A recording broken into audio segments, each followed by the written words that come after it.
Kjo se që pëndonë këtë vend është absurde dhe nuk ka ndodhur asnjëherë në historitë e Kosovës. Na kem pas zgjedhje në shkurt, na kem pas zgjedhje në dhjetor, dhe na kem pas zgjedhje në qershor. Kem pas tripal zgjedhje nacionale, datat i dini.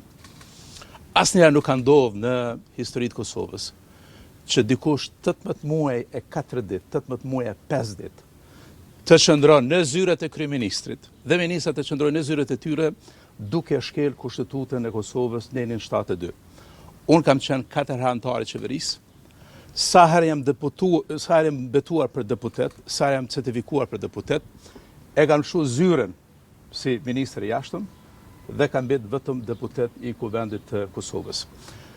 Kjo çfarë pëndohet në këtë vend, në këta 18 muajt e fundit dhe në javën e fundit, është që ne nuk e kemi një qeveri legjitime më. Me çfarë po thotë që opozita nuk është legjitime, e ka shpërbë Kuvendin, e ka shu çdo institucion demokratik, qeveria nuk është legjitime, ky njeri nuk është kryeministër, është një deputet zaptus, është një deputet uzurpator, i cili e ka uzurpuar zyrën e kryeministrit, i cili merr vendime në kundërshtim me Kushtetutën e Kosovës, në kundërshtim me ligjin për qeveri.